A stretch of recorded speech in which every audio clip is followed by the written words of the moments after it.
Now let's turn to Stephen Cochran. He's Director of Regional Economics at Moodys Economy.com for a quick reaction to the Beige Book report. Thank you for joining us, and what's your reaction?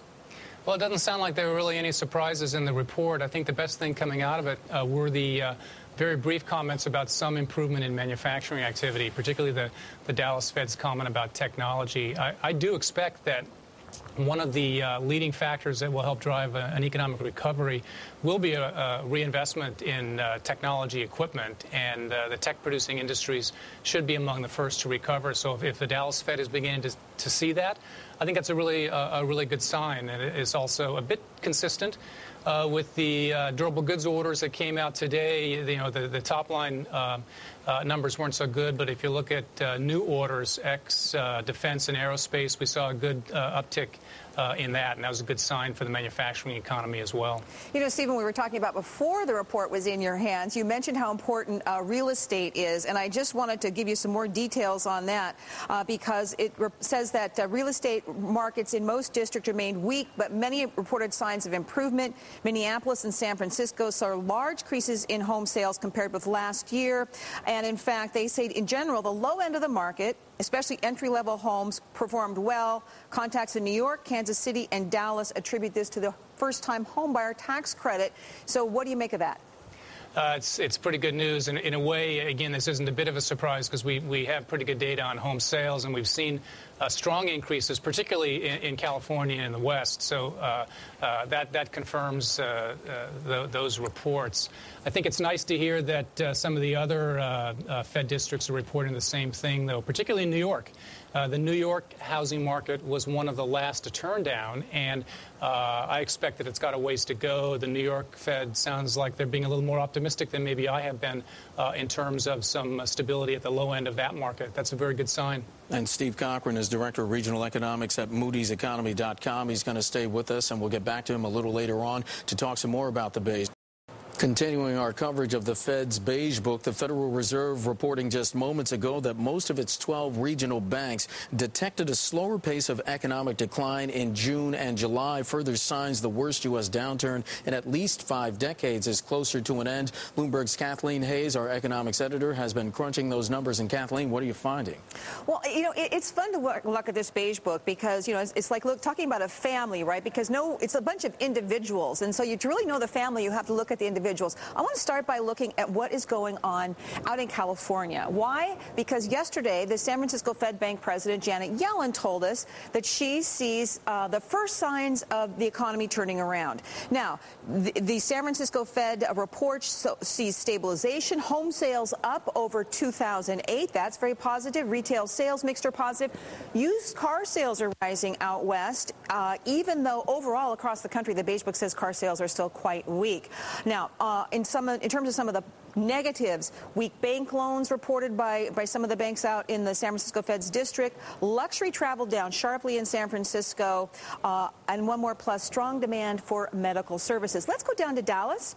They see their manufacturing decline moderating. And in fact, metal prices have increased in the Dallas Fed's district. Retail sales also flat or mixed. And again, healthcare, one of the bright spots in the economy. They see some hiring there.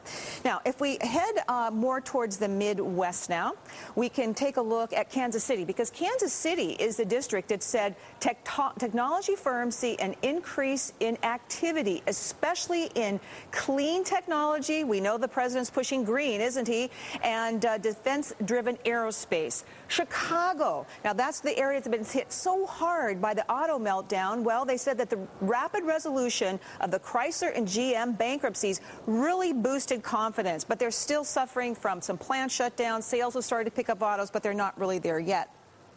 Minneapolis, let's talk about a district that still seems pretty weak up there in the Midwest. They've seen contraction in the overall economy since the last Beige Book, further declines in retail sales. Manufacturing is still declining. Demand for business services is falling. And again, one of their positives, healthcare services demand is rising. How about New York? Very close to home for us here at Bloomberg Television. Weak bank loan demand, retail sales flat or mixed, car sales subdued. Tourism has stabilized a bit, but it's still pretty weak. But they're finding that many manufacturers have improved their outlook. So New York does also seem like a bit of a mixed bag. Again, I highly recommend, Mark, if you want to get really into the details, you can go to the Fed's website. The Beige book is there with a lot of detail. You'll find out a lot about all the members of this U.S. economy family. Bloomberg's Kathleen Hayes taking a closer look at the Beige book for us. Kathleen, thanks. And we are back once again with Stephen Cochran, regional economist at MoodysEconomy.com, joining us from Westchester, Pennsylvania. Mr. Cochran, thanks for staying through the break. One of the items in the report, it said that lending in most regions, quote, was stable or weakened further in most loan categories, and that banks tightened credit standards in 7 districts. What is this looking like going forward? Yeah, this is something that I've been watching very carefully because it's one of the first indications we have of, or we will have, of when standards may begin actually to ease or when demand may rise for credit. But we're not seeing it yet. I mean, the comments about still tightening lending standards and stable at best in terms of lending activity. I'm not seeing any comments in terms of really strong improving demand for credit anywhere. We're going to need to see that as the economy recovers, as either consumers or businesses begin to spend and invest. That should be reflected in the credit markets. And to be honest, we're really not seeing that quite yet. So that's one indicator that certainly supports a very slow pace of recovery for the economy and fairly consistent across the U.S. I don't see any differentiation too much, except when it comes to residential real estate. We're certainly seeing some improved mortgage lending in places like Southern California. We're seeing it in Florida a bit, where home prices are finally getting to that point where both first-time home buyers and investors are jumping back into the market. Steve, overall, would you say this is a relatively downbeat Beige book, kind of supporting Bill Dudley's view that, yeah, we're going to have a recovery, but the risk is that it's very weak and unemployment is going to rise, and we aren't even going to think about pulling liquidity out of this economy for some time? Well, I think I would characterize this report as being somewhat benign. It is showing very little change from the report last month, in June last month. I didn't expect to see too much change. Again, as I mentioned before the report came out, one of my expectations was that we'd see some improvement in comments about manufacturing, and that did come through with this report. And, we're going to see, as each of these reports comes out month after month, just, an improvement here and an improvement there. Well, that's one piece of it that we need for the economy to get back on its feet. Steve, in about 20 seconds, the potential impact of health care reform on the economy. If we get a new health care reform program and it's implemented quickly, in the near term, it actually could be very, very good. Health care, as the Beige book mentioned, is one of the few industries that is growing and hiring. And if we do have a rapid implementation of reform, we'll have more demand for health care as more households are insured. And you'll see more demand for services very quickly. Stephen Cochran, regional economist at MoodysEconomy.com, joining us from Westchester, Pennsylvania. Thanks.